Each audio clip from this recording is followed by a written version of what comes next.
negosiasi dalam bentuk apapun dengan kaum musuh dari kami, dikarenakan kami sudah tidak percaya dengan yang namanya, dikarenakan kami telah 3 kali melakukan negosiasi dan hasilnya adalah di tengah atau di ujung dari negosiasi negara kami telah diserang.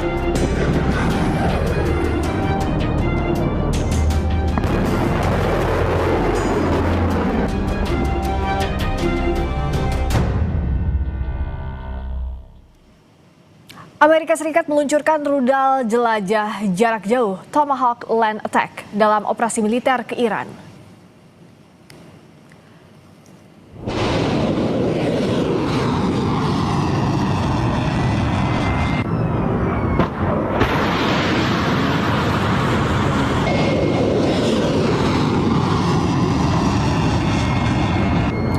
Video komando pusat Amerika Serikat menunjukkan rudal Tomahawk Land Attack diluncurkan dari kapal perusak rudal USS Bainbridge pada Selasa waktu setempat.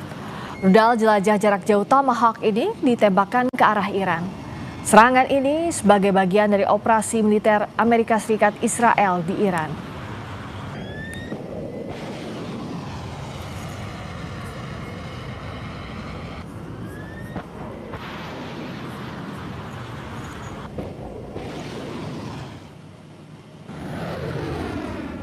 Departemen Pertahanan Amerika Serikat merilis video yang diduga menunjukkan bom dan rudal AS yang menghancurkan peralatan militer Iran di darat dan di laut. Rilis rekaman tersebut, saudara, terjadi ketika Washington dan Israel mengintensifkan pemboman mereka pada hari Rabu terhadap pasukan keamanan Iran dan simbol-simbol kekuasaan lainnya. Saat perang kembali meluas, Teheran bersumpah untuk menghancurkan sepenuhnya infrastruktur militer dan ekonomi Timur Tengah.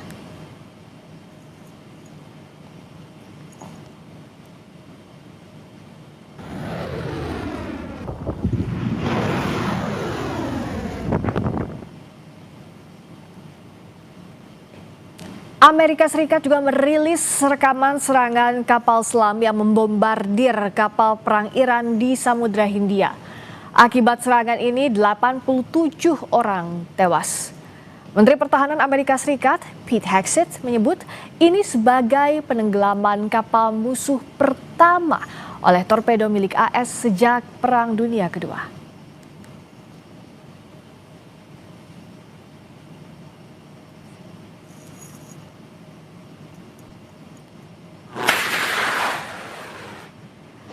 Garda Revolusi Islam Iran meluncurkan rudal dan juga drone yang disebut sebagai bagian dari gelombang ke-18 operasi militer True Promise 4. Garda Revolusi telah memulai peluncuran gelombang ke-18 operasi Janji Sejati 4 terhadap entitas Zionis pada Rabu malam.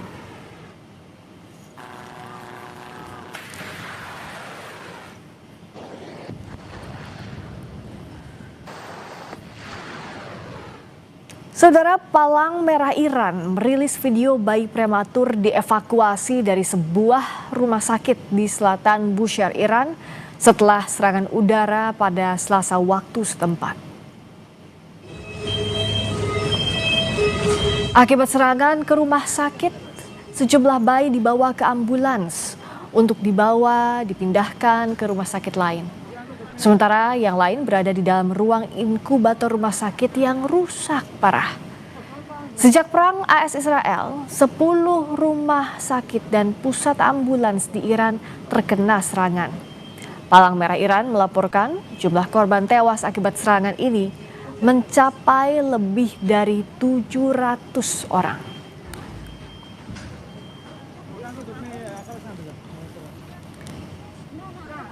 Sementara di Lebanon, Israel menyerang sejumlah kendaraan yang melintas di jalan raya Bandara Beirut.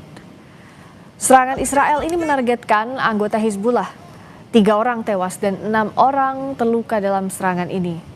Eskalasi di Lebanon terjadi setelah Hizbullah mengklaim terlibat dalam konflik balasan atas pembunuhan Ali Khamenei.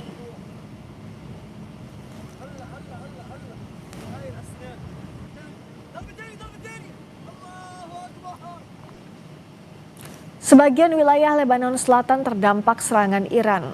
Warga kota Sidan mulai berbondong-bondong meninggalkan kota.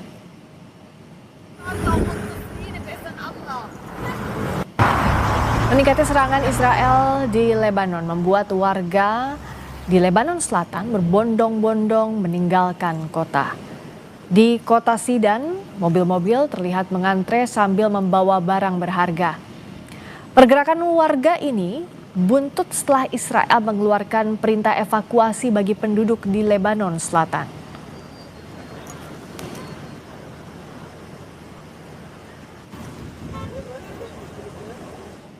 Saudara, ribuan warga Iran turun ke jalan pada Selasa 3 Maret untuk menghadiri pemakaman massal 165 orang, termasuk anak-anak sekolah dasar.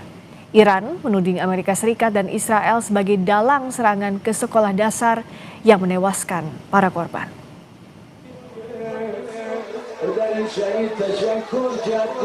Lautan manusia memadati jalan di kota Minab, Provinsi Hormozgan, Iran Selasa 3 Maret. Mereka mengiringi arak-arakan 165 jenazah yang mayoritas anak-anak sekolah dasar yang meninggal sia-sia akibat serangan brutal yang dituding Iran didalangi Amerika Serikat dan sekutunya, Israel, pada 28 Februari. Ratusan peti jenazah diturunkan dari kendaraan dan dipanggul menuju area pemakaman massal. Iring-iringan peti jenazah diwarnai isak tangis para orang tua, kerabat, dan teman-teman yang selamat. Mereka ingin memberikan penghormatan terakhir kepada para malaikat kecil yang harus kembali ke pangkuan Sang Khalik di usia sangat muda sebelum sempat meraih cita-cita. Iran menyalahkan Amerika Serikat dan Israel atas serangan yang meluluh lantakan bangunan sekolah dasar putri Sajareh Tayyibeh di Iran Selatan Sabtu 28 Februari lalu. Teheran pun membalas dengan serangan terhadap aset Israel dan Amerika Serikat di berbagai negara di seluruh wilayah Teluk. Tetapi Israel mengklaim tidak mengetahui adanya operasi di daerah tersebut. Bahkan Amerika Serikat melalui Menteri Pertahanannya menyatakan pemerintahnya sedang menyelidiki serangan udara terhadap sekolah dasar putri Sajareh Tayyibeh di Iran Selatan. Amerika Serikat menegaskan militernya tak pernah menargetkan lokasi sipil.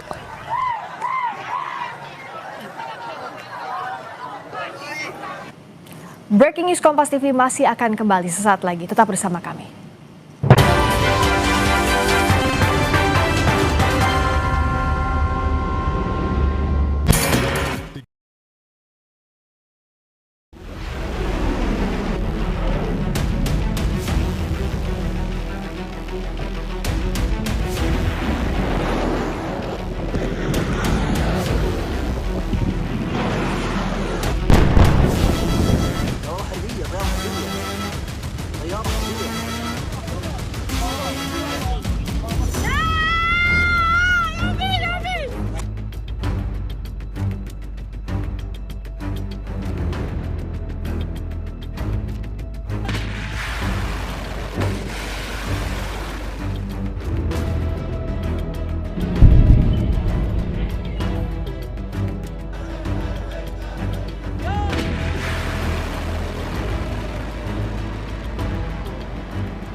kami tidak ada negosiasi dalam bentuk apapun dengan kaum musuh dari kami, dikarenakan kami sudah tidak percaya dengan yang namanya. Dikarenakan kami telah 3 kali melakukan negosiasi dan hasilnya adalah di tengah atau di ujung dari negosiasi negara kami telah diserang.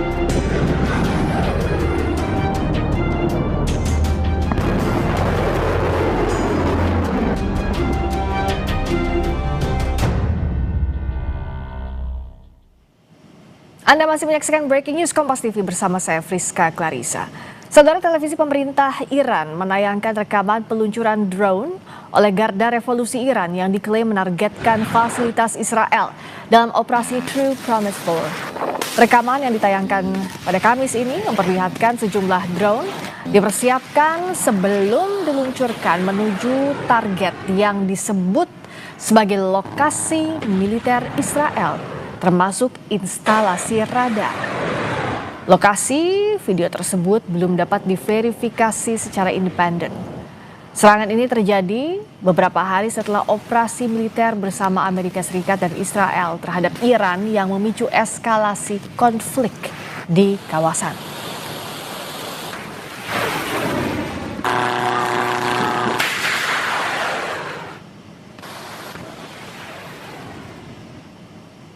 Sebuah kompleks stadion olahraga Azadi di Teheran, Iran hancur setelah terkena serangan udara Israel.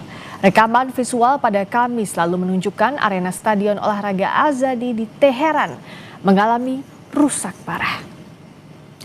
Serangan juga dilaporkan menghantam gedung olahraga lain di kawasan kompleks stadion Azadi. Hingga kini saudara, Israel belum memberikan penjelasan resmi terkait target serangan udara tersebut.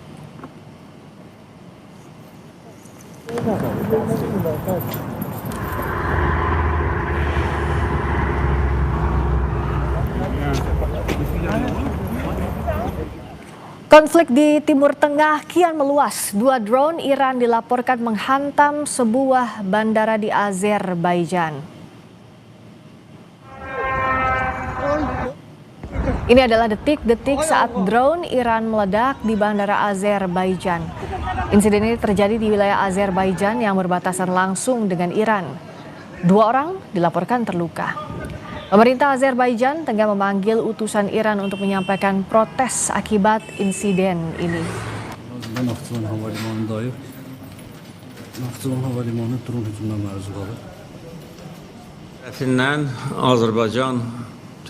Azerbaijan menuduh Iran melakukan serangan drone di wilayahnya yang melukai 4 warga sipil dan berjanji akan membalas sebagai pertanda bahwa perang di Timur Tengah meluas.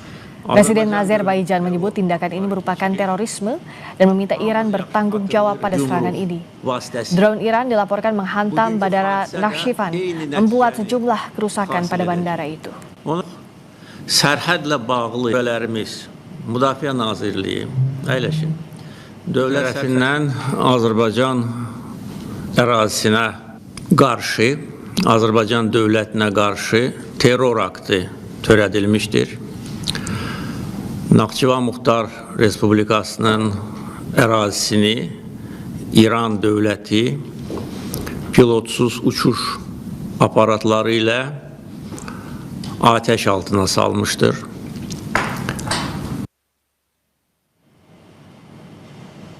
Kita akan membahas soal meluasnya eskalasi konflik di Timur Tengah dari perang AS Israel versus Iran yang semakin sengit bersama dengan jurnalis senior Kompas TV Julius Sumant dan pengamat HI Visip UIN Syarif Hidayatullah Robi Sugara. Selamat pagi Mas Robi, Mas Julius. Selamat pagi. Pagi, saya ke Mas Julius dulu. Mas Julius, kan kita lihat ya saat ini show of force-nya semakin sengit antara Iran maupun Amerika Serikat. Terakhir misalnya, saat Amerika Serikat meluncurkan torpedo terhadap kapal perang milik Iran, apakah ini jadi hal yang akan memperuncing konflik terjadi? Apalagi kondisinya kapal perang Iran itu tidak dalam kondisi peperangan terbuka. Setelah selesai latihan bersama dengan Angkatan India, itu bagaimana Anda melihat ini? Oke, baik Rizka. Baik, Mas Julius.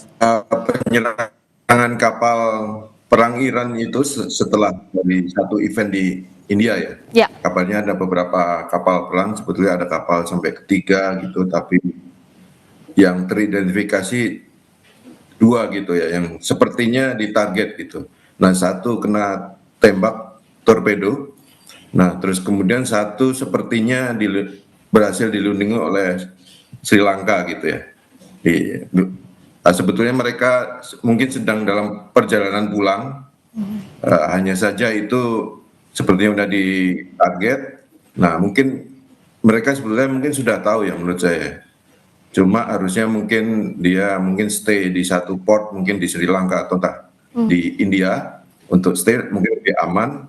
Nah, tapi mungkin karena perintah kapal itu pulang dan terjadilah peristiwa itu gitu ya. Yang satu yang berhasil. Nah, sementara di beberapa yang lain kita dengar ya ada beberapa kapal angkatan laut Iran juga disasar gitu ya. Tapi itu juga menurut saya relatif bisa diimbangi Iran dengan melakukan apa yang sekarang disebut sebagai perang asimetrik, perang atrisi ya.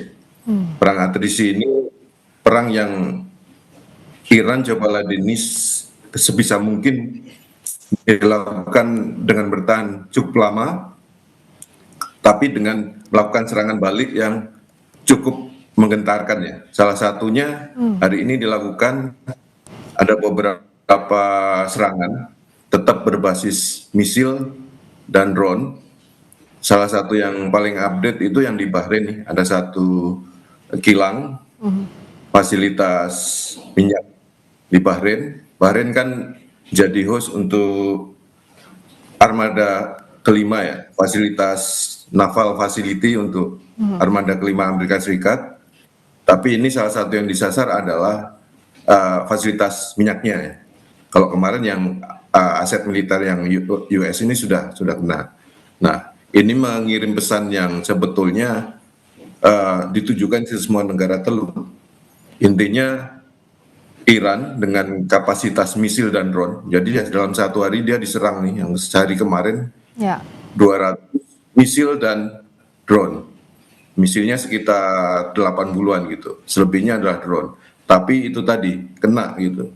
Dengan jumlah serangan seperti itu kena. Nah, itu mengirim pesan ke negara-negara teluk yang menjadi home base untuk angkatan militer Amerika Serikat gitu ya.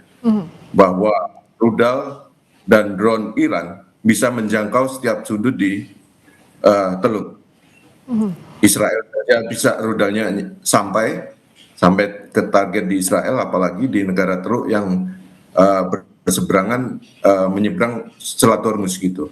Jadi ini membawa pesan perang atrisi yang luar biasa ini. Ini war of attrition untuk sektor ekonomi gitu. Ya.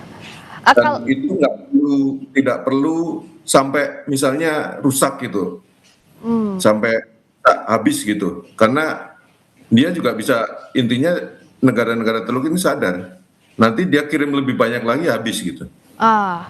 I see. Saya ke Mas Robi, menyambung yang tadi disampaikan Mas Julius. Dengan kondisi war of attrition yang coba dibangun oleh Iran, seberapa kuat Iran melawan Amerika Serikat dan sekutunya yang kita tahu punya sumber daya yang luar biasa? Mas Robi.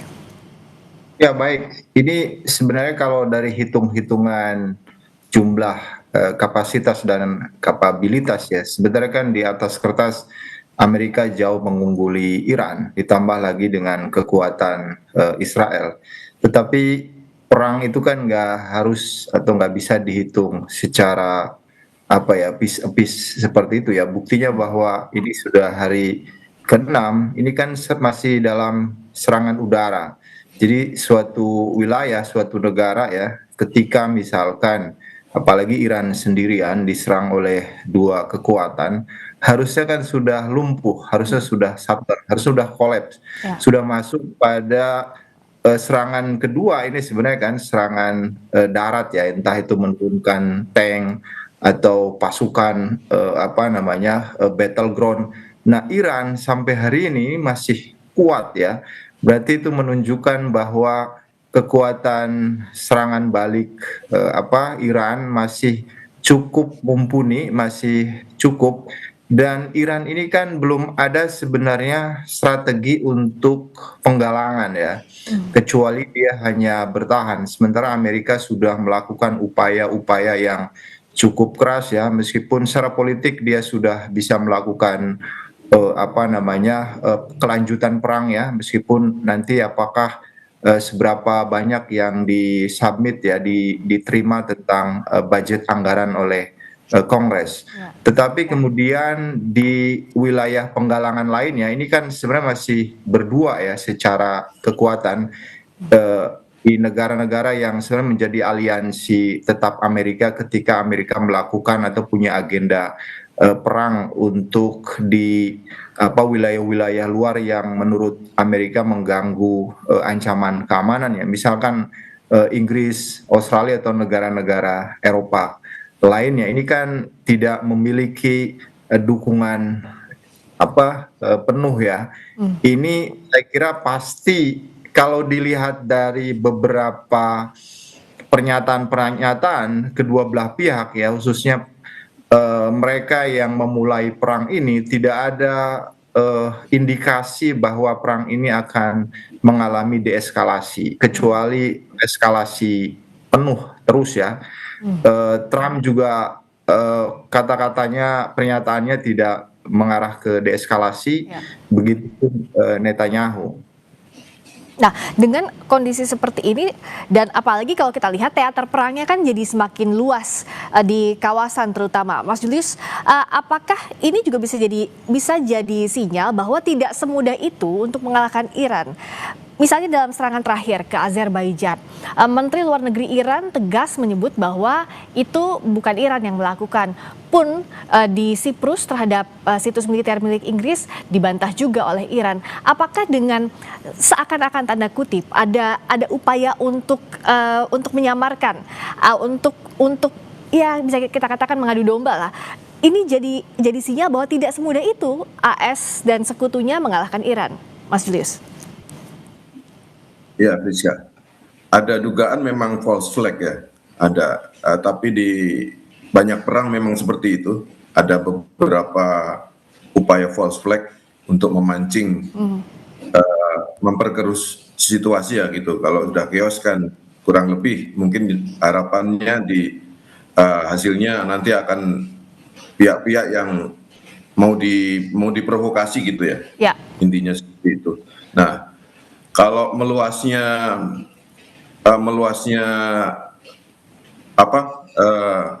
perang atrisi Iran ini, kurang lebih memang itu mungkin semacam senjata inilah perang asimetriknya gitu ya. Dia bisa sebetulnya serangan misil dan drone itu mungkin belum seberapa, mungkin ada beberapa yang kena betulan terhadap sasaran target militer gitu, ada yang kemarin seperti salah satu beberapa aset radar penting untuk yang bisa membantu sistem rudal Patriot dan THAAD itu bisa beroperasi, salah satu beberapa radar penting itu kena juga gitu.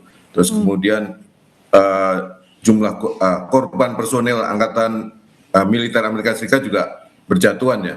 Terus kemudian itu belum lagi yang dihitung yang di Israel misalnya korban sipil dan sebagainya. Jadi perang asimetri dengan strategi atrisi seperti itu tidak sampai membawa jatuh korban, itu sudah sebuah bentuk teror tekanan gitu, membawa efek psikologi besar buat musuhnya gitu, baik itu para pengambil kebijakan di objek yang disasar, negara-negara yang disasar, maupun tentu saja juga membawa pesan ke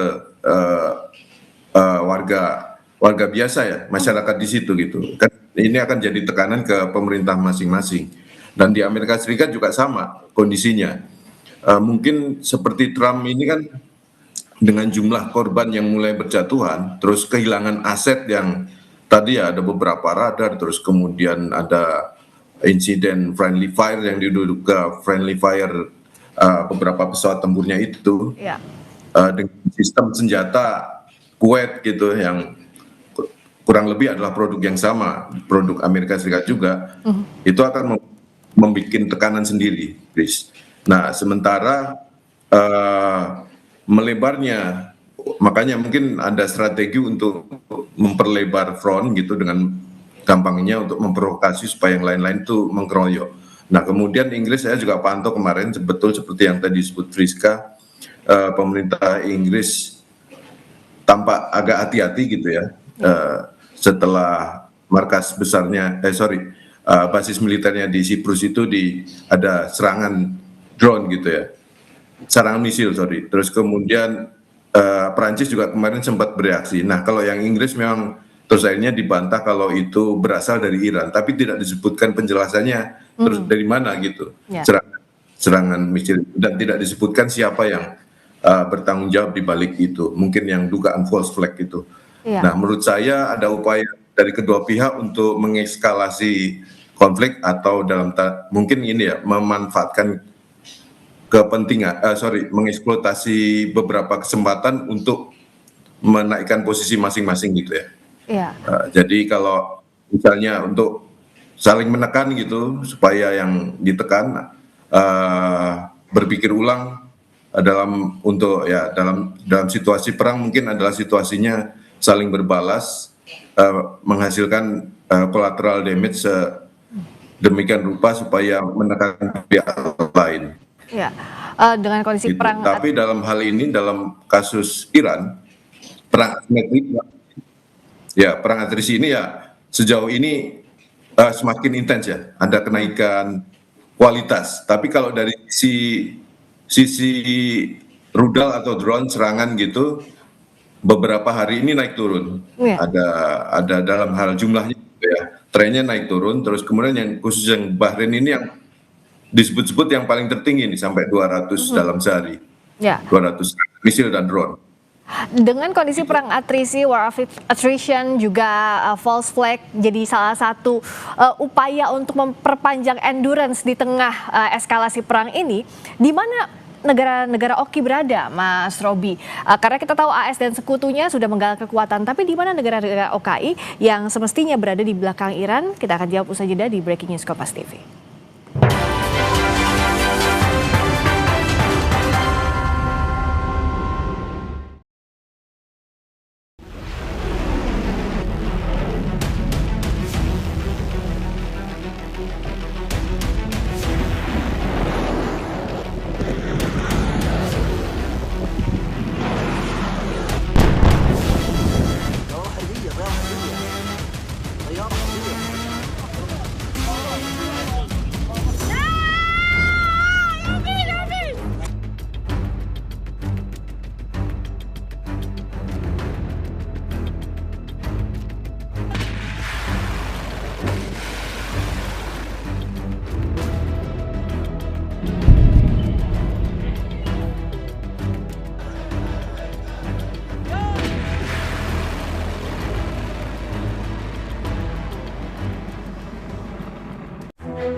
Anda masih menyaksikan Breaking News Kompas TV di tengah meningkatnya eskalasi di Timur Tengah, di tengah perang AS Israel Iran yang masih terus terjadi hingga saat ini. Masih bersama kami Julius Suman, jurnalis senior Kompas TV, juga Robi Sugara, pengamat HI FISIP UIN Syarif Hidayatullah.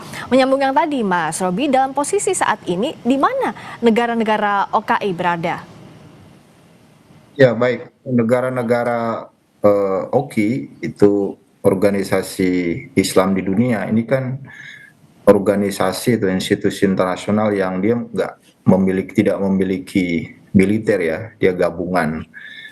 Kalau Perserikatan Bangsa meskipun tidak memiliki itu kan dia punya mandat khusus ya untuk pada persoalan-persoalan misalkan upaya-upaya pencegahan perang ya, atau misalkan pasca perang yang bisa dilakukan itu kan ya upaya-upaya diplomasi, dan saat ini kita tahu bahwa upaya diplomasi itu dilakukan melalui Perserikatan Bangsa-Bangsa yang saat ini itu sudah tidak diindahkan lagi oleh Donald Trump dan Netanyahu ya. Ini saya kira juga realitasnya nggak mungkin terlalu banyak yang bisa dilakukan oleh negara-negara OKI, kecuali mungkin melakukan seperti yang dilakukan pada 1973 di Perang Yom Kippur.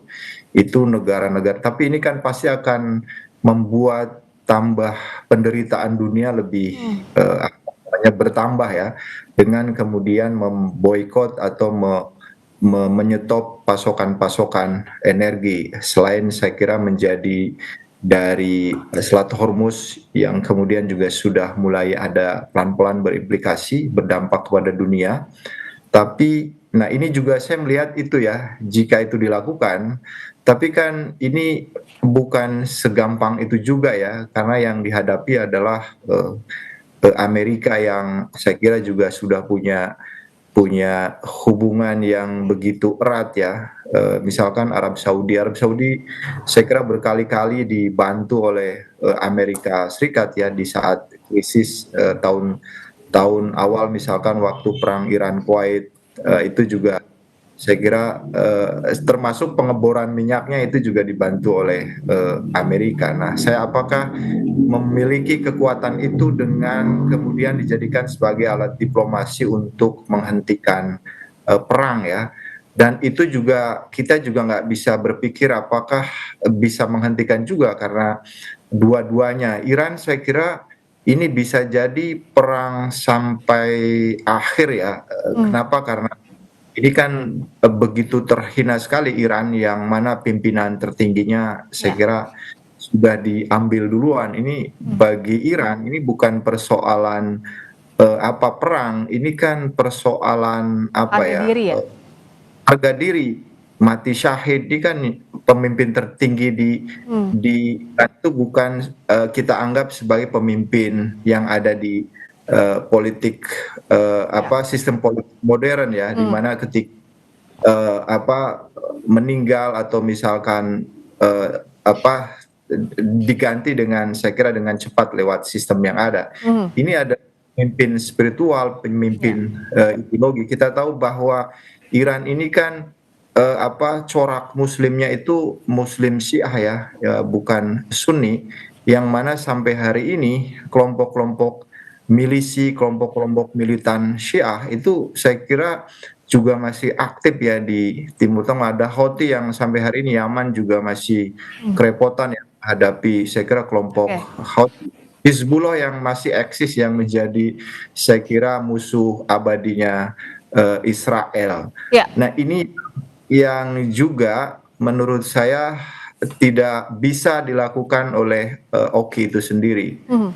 Nah, ruang OKI ini dianggap terbatas saat ini, Mas Julius.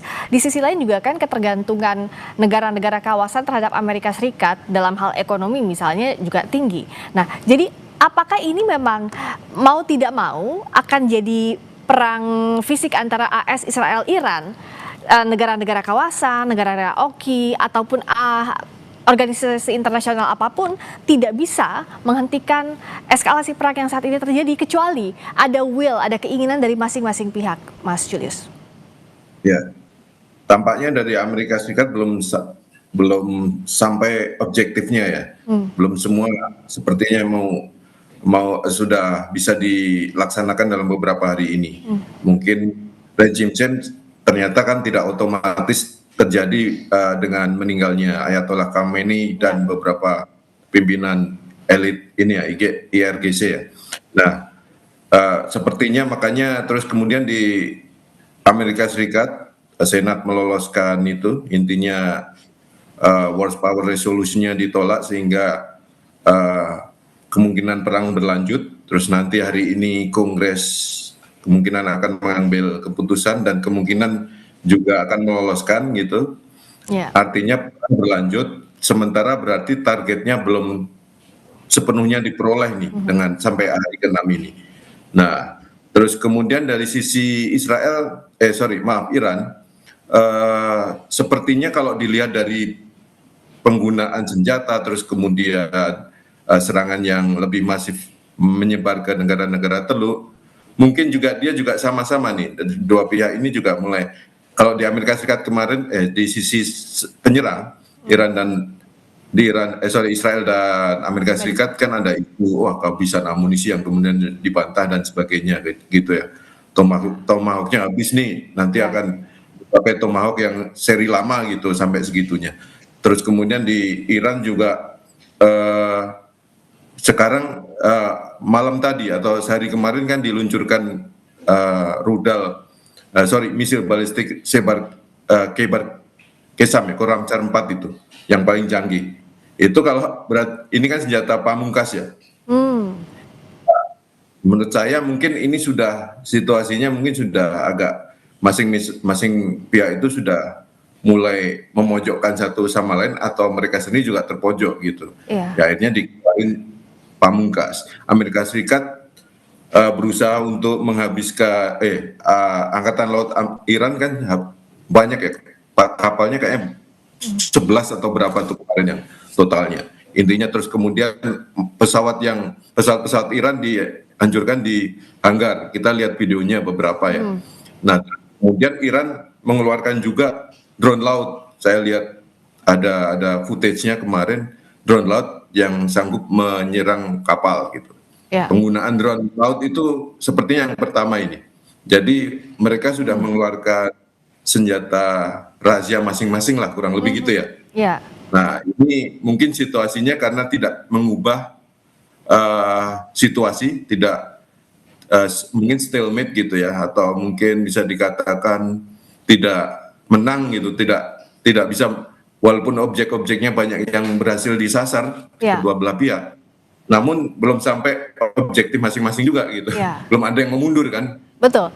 Kurang lebih seperti itu. Jadi sampai sekarang semuanya all out menggunakan kekuatan, tapi belum ada objektif yang tercapai juga, baik itu dari AS Israel maupun dari Iran. Mas Roby, dengan Senat terakhir juga kan gagal untuk menyetop Donald Trump meneruskan perang ini, seperti tadi juga sudah disinggung oleh Mas Julius. Nah, seberapa bisa Amerika Serikat menjaga endurance-nya pun dengan Iran? Amerika Serikat sumber dayanya memang lebih kuat seperti yang kita bahas di awal, tapi di sisi lain juga kan Iran seberapa kuat untuk jalan sendiri. Karena dengan Rusia dan Cina misalnya tidak ada fakta pertahanan yang betul-betul ditandatangani, sehingga akhirnya Iran jalan sendiri hingga saat ini.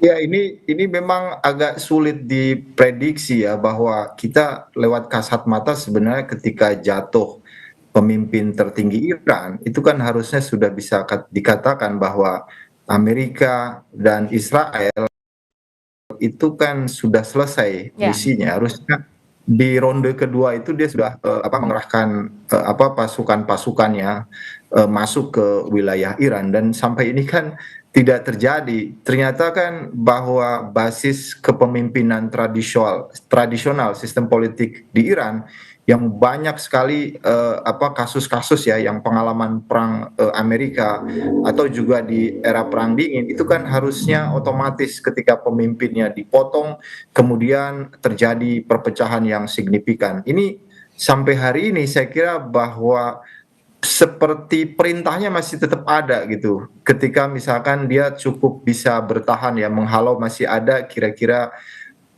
rudal-rudal yang kemudian dikeluarkan masih bisa bertahan ya. Ini kan butuh apa ya? Butuh khususnya Amerika ya. Ini kira-kira apalagi yang bisa dilakukan. Terbaru misalkan ini juga gaya Amerika sebenarnya, dia akan merekrut para milisi, kelompok-kelompok pemberontak di beberapa daerah atau di negara yang kemudian di-mention yang bisa muncul di media itu adalah kelompok Kurdi yang saya kira perbatasan di Iran, Irak. Ini kenapa Kurdi ini kan kelompok yang nanti kalau sekiranya ini meskipun kalau sudah masuk pada battleground atau asimetris, wah ini perangnya sudah bisa dipastikan nggak menentu ya kapan kira-kira berakhir perang ini. Tetapi kan yang menjadi persoalan global itu kan soal Selat Hormuz aja karena pasokan energi di situ ya. Jadi di sisi lain bahwa perang mungkin akan lama khususnya bagi Iran, Amerika dan Israel, tetapi saya kira ini yang nanti menjadi pertaruhan adalah Selat Hormuz ya. Apakah juga ketika sudah mulai masuk ke battleground, masuk pada asimetris, itu Selat Hormuz sudah bisa dikendalikan. Ya. Kan Trump kayaknya sepertinya lebih fokus ke situ, jadi menguasai Selat Hormuz. Di sisi lain kalau Amerika bilang akan mengawal kapal tanker di Hormuz, kayaknya sih nggak semudah itu. Apalagi kalau kita lihat, bisakah dikatakan langkah Amerika Serikat ini yang jadi pertanyaan ya, apakah produktif atau kontraproduktif? Karena kalau kita lihat misalnya dari pasal 2 Konstitusi Amerika Serikat, Presiden Amerika Serikat hanya dapat melancarkan serangan semacam ini untuk membela diri sebagai respons terhadap ancaman langsung. Sementara di dalam negeri Amerika Serikat ini kan masih jadi perdebatan. Nah, apakah jadi langkah produktif atau tidak? Kita akan bahas saja dari Breaking News Kompas TV.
Masih di Kompas TV, Breaking News bersama saya Friska Clarissa dan kami masih berbincang dengan jurnalis senior Kompas TV Julius Suman serta pengamat HI FISIP UIN Syarif Hidayatullah Roby Sugara. Menyambung yang tadi, kalau berdasarkan pasal 2 Konstitusi Amerika Serikat kan Presiden hanya bisa melancarkan serangan untuk membela diri sebagai respon terhadap ancaman langsung. Inilah yang membuat publik Amerika Serikat, baik itu di Senat juga terbelah. Mas Julius, apakah artinya dengan langkah meneruskan perang untuk Amerika Serikat, ini jadi langkah yang produktif atau justru sebaliknya? Singkat saja Mas Julius. Ya, kalau persetujuan Kongres mungkin bisa dicapai ya, buktinya lewat Senat bisa meloloskan kemarin. Nah, terus kemudian ada tekanan yang lain dari domestik. Sorry, untuk yang Republikan aja belum, Senat maupun Kongres belum sepakat semua. Mereka setuju, tapi perang jangan lama-lama gitu. Nah, publik beberapa polls juga menyatakan demikian. 1 dari 4 orang Amerika Serikat menyatakan nggak setuju ikut perang. Terus kemudian perangnya pun ada polls yang lain bilang jangan, harus hitungan minggu masih setuju, masih oke. Tapi persentasinya juga nggak terlalu besar, nyebar gitu. Intinya apalagi yang makin lama, setahun, di atas setahun gitu, kecil banget yang setuju sampai perang seperti itu. Dah, mereka yakin juga tujuannya adalah menumbangkan rejim di polls itu. Jadi saya pikir ini akan memberi tekanan buat Trump, tekanan domestik yang bisa jadi ya kampanyenya mungkin ada dugaan saya juga ini akan menekan, bisa jadi perangnya juga akan lebih tidak bisa perang panjang gitu. Dalam hal ini mengirim serangan darat gitu kemungkinan juga masih belum jelas ini menurut saya. Ya. Walaupun tujuannya mengganti rejim gitu ya. Makanya tadi betul yang digerakkan adalah perang proksi lagi, kelompok perlawanan yang di Irak, Kurdi diterjunkan gitu ya. Kemarin dia sudah nelpon salah satu petingginya gitu. Terus kemudian mungkin yang kelompok-kelompok perlawanan lain yang akan, terutama Kurdi yang jadi sejak dulu jadi memang di situ bisa jadi proksi untuk melawan Iran gitu. Dan untuk menumbang, iya, terima kasih Mas Julius. Saya ke Mas Roby. Nah, apa yang harus jadi betul-betul dikalkulasi oleh Amerika Serikat? Ternyata menumbangkan rezim di Iran tidak semudah saat di Irak maupun di Venezuela. Ya itu perbedaannya ya, yang itu nggak dikalkulasikan, nggak dihitung oleh Amerika. Ternyata pergantian rejim di Iran khususnya itu tidak segampang ketika pemimpinnya ini kan dia sebenarnya sudah membuat narasi awal di mana ada demonstrasi besar-besaran di Iran, itu data awal yang kemudian dengan bangganya juga Donald Trump di statusnya bahwa my help on the way kan. Jadi ketika misalkan masyarakat Iran, rakyat Iran itu meminta bantuan ke Amerika, dia bilang bahwa bantuan dia sedang dalam perjalanan. Nah, itu kan sebenarnya sudah sukses di awal ya, bahwa sangat rapih perang ini ternyata tidak bisa diselesaikan dalam waktu hitungan. Sekarang sudah mau masuk seminggu ya, itu akhirnya dia harus dapat meminta bantuan dukungan politik lewat Kongres. Nah, ini artinya bahwa itu betul bahwa ini akan semakin tidak jelas. Mundur pun menurut saya untuk mengakhiri perang ini konsekuensinya juga saya kira berat bagi Amerika. Itu dengan sendirinya maka akan secara politik internasional akan membawa Iran kepada peningkatan power ya, khususnya dalam soal pertahanan. Itu sudah clear banget. Belum lagi misalkan kalau mencapai perdamaian, apa yang tentang siapa yang mendahului perang, itu yang kemudian akan dituntut untuk membayar kira-kira kerugian-kerugian yang sudah dilakukan, itu akan double kerugian.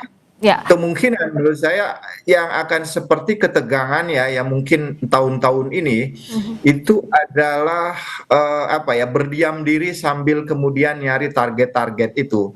Yang penting misalkan tiket perangnya Amerika di secara politik itu masih dipegang dan itu adalah sebagai alat legitimasi Amerika. Ya, kita tapi tetap berharap bahwa deeskalasi bisa terjadi karena jangan sampai ada casualties, ada korban jiwa lebih banyak lagi jatuh dalam perang Amerika Serikat Israel versus Iran ini. Terima kasih Mas Julius, jurnalis senior Kompas TV. Terima kasih Mas Robi Sugara, pengamat HI Visip UIN Syarif Hidayatullah. Selamat pagi, terima kasih. Berikutnya saudara, breaking news Kompas TV masih akan kembali usai jeda.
Kami tidak ada negosiasi dalam bentuk apapun dengan kaum musuh dari kami dikarenakan kami sudah tidak percaya dengan yang namanya dikarenakan kami telah 3 kali melakukan negosiasi dan hasilnya adalah di tengah atau di ujung dari negosiasi negara kami telah diserang.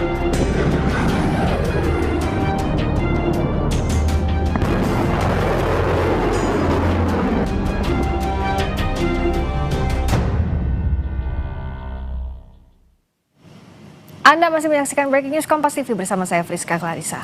Amerika Serikat meluncurkan rudal jelajah jarak jauh Tomahawk Land Attack dalam operasi militer ke Iran.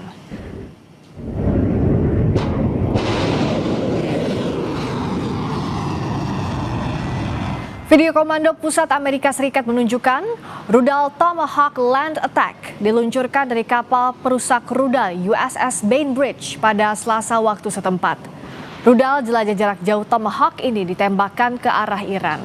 Serangan ini sebagai bagian dari operasi militer AS Israel di Iran.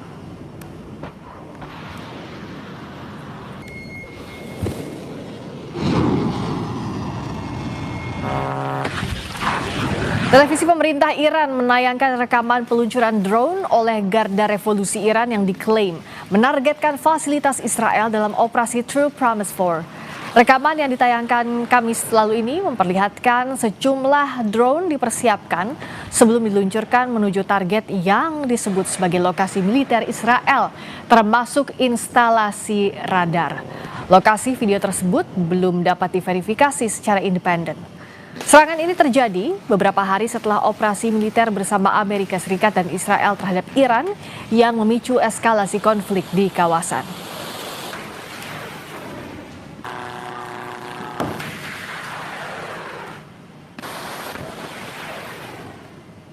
Informasi tadi mengakhiri breaking news kali ini. Jangan kemana-mana, tetap perbarui informasi Anda di Kompas TV. Sesaat lagi hadir Kompas Sahur bersama Rahma Piliang.